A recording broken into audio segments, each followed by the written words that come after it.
Magandang araw mga bossing. So medyo makulimlim na at papatak na ang ulan, pero dahil gwapo yung ating Toyota Hilux, so ihabol natin mga boss kasi sayang yung wax mga bossing, oh.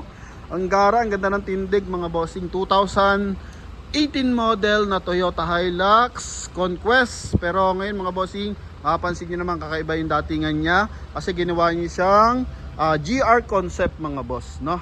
Yan, so I think 2018 wala pa siyang GR concept mga bossing. So ito, in-upgrade na agad. Then original Japan design yung kanyang mags mga boss. Ito po ay Book Racing T37 mga boss. Yan, then interior, ito. Pasilip natin ang bahagya.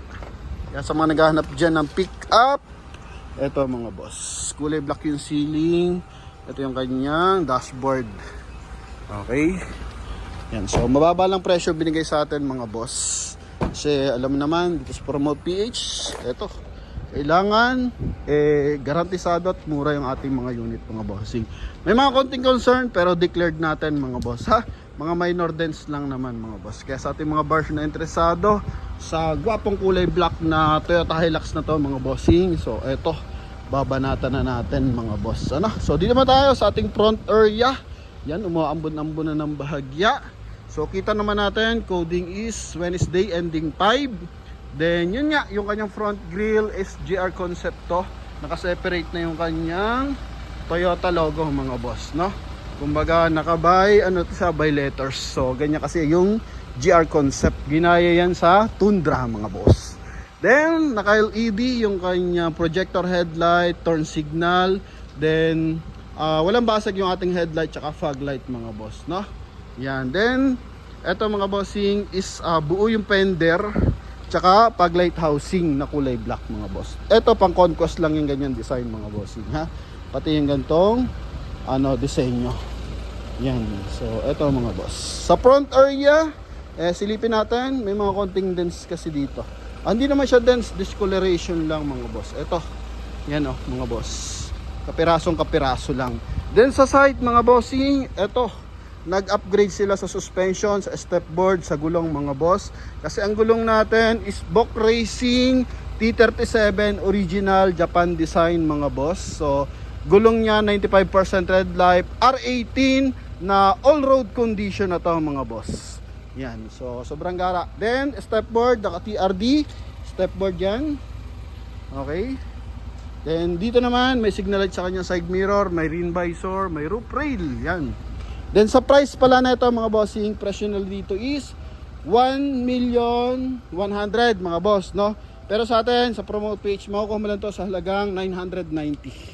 Okay, so yan, pasok tayo sa loob. Mileage na to mga bossing is 56,197. Ito yung kanyang interior. So leather, yung ating steering wheel. Ang ganda ng loob mga boss, oh. May kulay black siyang accent dito sa kanyang dashboard. Naka 2D energy system, automatic climate control. Ito yung kanyang susi. Remote pala mga boss, no? Then dito naman sa kabilang side, ito yung ating napakagarang meter cluster. Ang ganda ng panel mga boss, oh. Yan, oh.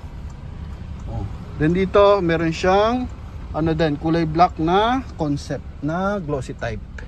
Yan. Then dito connected dyan sa ating ornament accent. Then chrome yung ating door opener. Ito, steering wheel natin, hands-free connection para sa ating 2D audio system.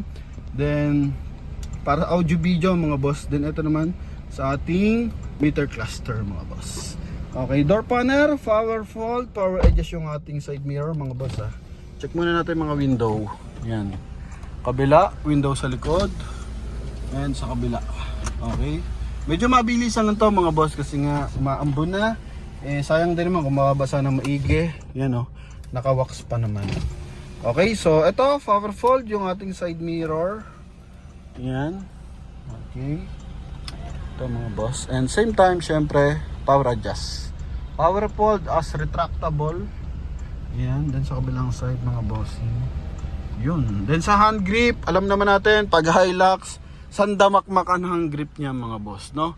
Sa kabilang side, 1, 2, 3, 4. So dito sa kabilang side, 1, 2, 3, 4, 8 yan mga boss. So sa Hilux lang yun talaga, sobrang dami ng hand grip mga boss. Oh, ha? Yan. So ito yung ating Interior. Leather yung upuan, mga boss. And ano to naman mga bossing, aftermarket, ginawa siyang TRD concept lang mga boss.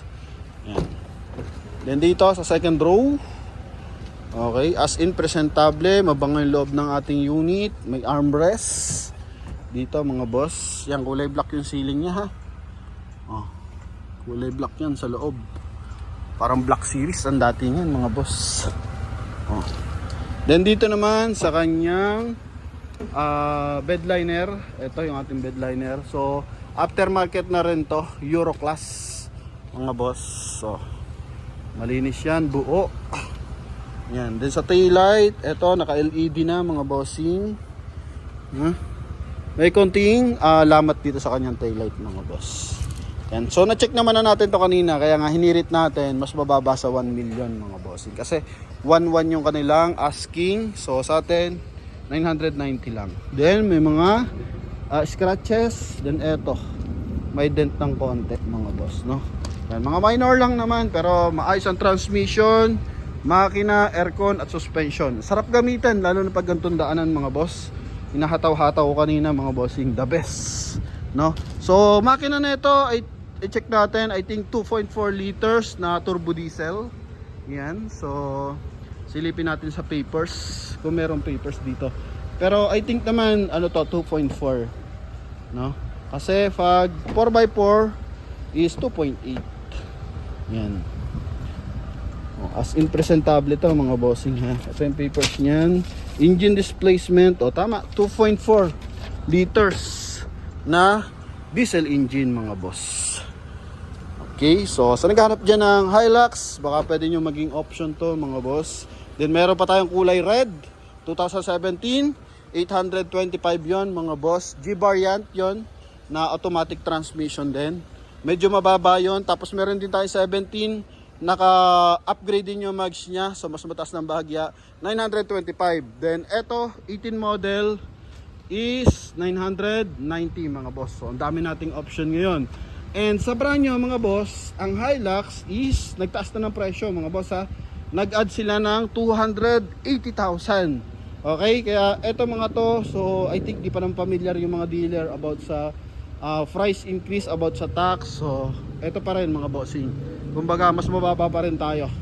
Okay, so yung iba nakikita ko nagpo-post na sinasamantalan nila yung markup price sa brand new, so nagba-markup na rin yung mga second hand. Pero tayo mga boss, kahit alam natin yan, so hindi natin dinideclare sa dealer para at least yung ating mga viewers and buyers sa Promote PH makukuha nyo pa rin na mas mababa, no? Compare sa market mga boss ha. Yan. So engine bay tayo mga boss. Sa hood, ano yan mga bossing, kinis na kinis yung hood nya. Eto, bigat nga lang talaga ng hood kapag Toyota Hilux.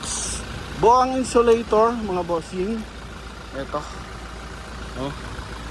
Yan, so wala nakalagay dito engine displacement Yan, so 2.8 kasi nakalagay dito, pero I think 2.4 lang naman pala sa papel. Tama pala, nakita na pala natin 2.4.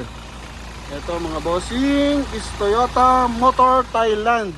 Then Toyota XL yung kanyang Motolite XL, sorry. Motolite XL yung kanyang battery. Buo yung ating mga panel mga bossing.